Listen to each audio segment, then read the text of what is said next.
حسبي الله ونعم الوكيل فنعم المولى ونعم النصير حي على الفلاح.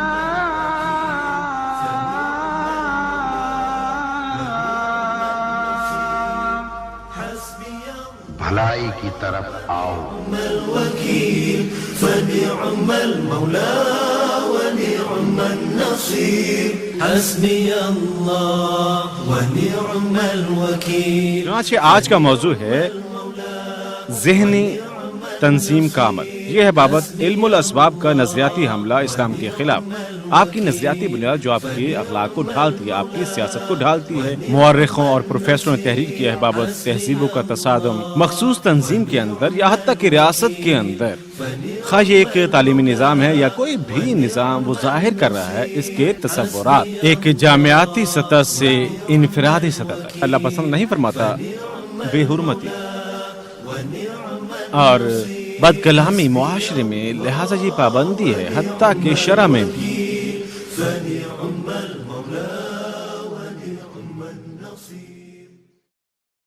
بسم اللہ الرحمن الرحیم ان الحمد للہ والصلاة والسلام علی رسول اللہ.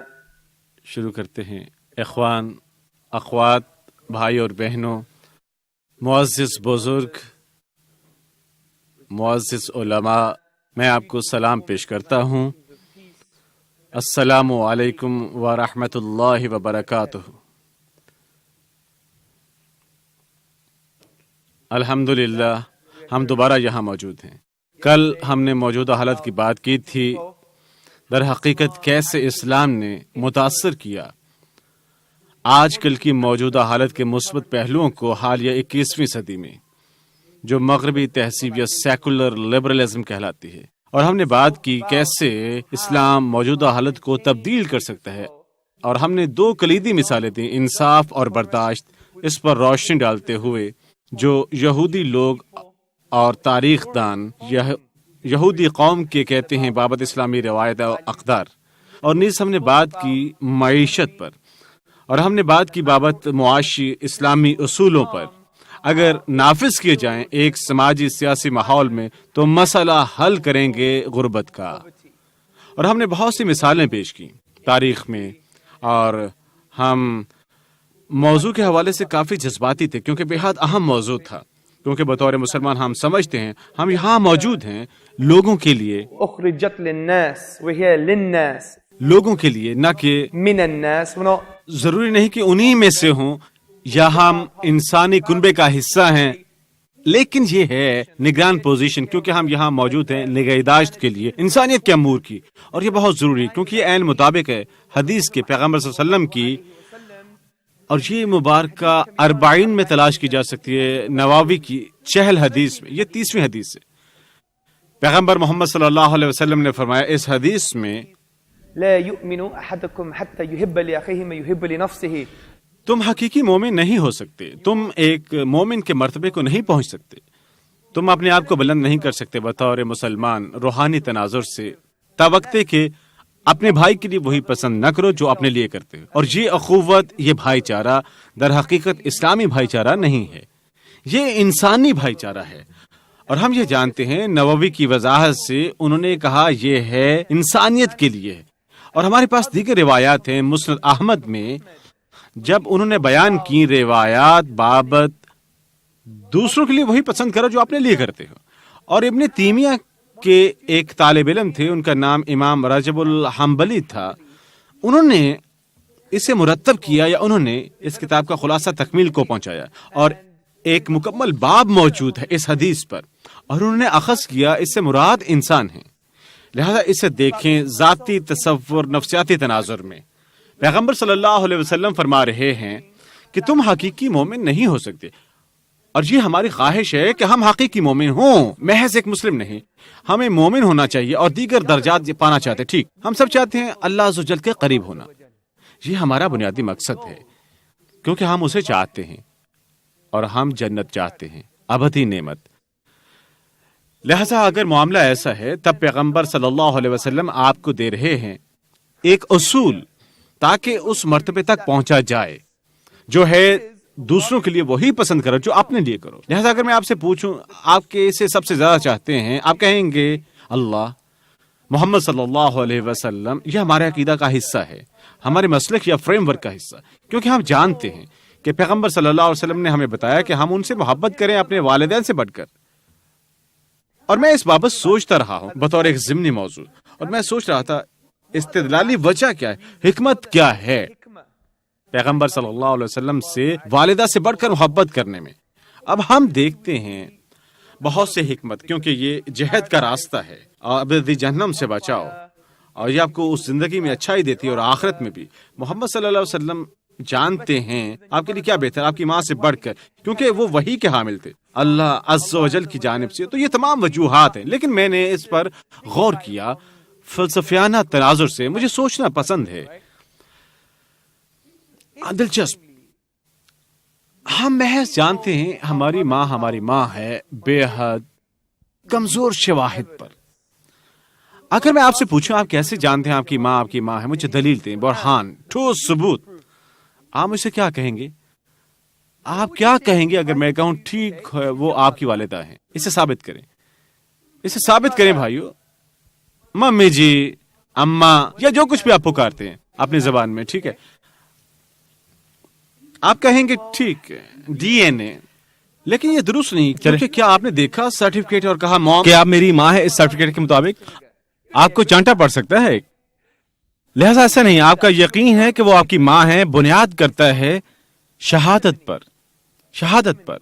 مستند مناسب شہادت. آپ کے والد کی آپ ان پر اعتماد کرتے ہیں, والدہ کی آپ ان پر اعتماد کرتے ہیں, اور ڈاکٹر پر اور کسی نے دستخط کیے جو تحریر شہادت ہے. تب آپ کے پاس روایات کی 4 لڑیاں ہیں. ایک لحاظ سے روایات کی 4 لڑیاں,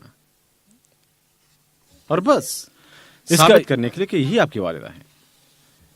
اس کا یہ مطلب نہیں کہ آپ اپنی والدہ پر شک کریں, لیکن پیغمبر صلی اللہ علیہ وسلم کے لیے ہم حامل ہیں ہزاروں اور ہزاروں روایت کی لڑیوں کے جو مستند ہیں.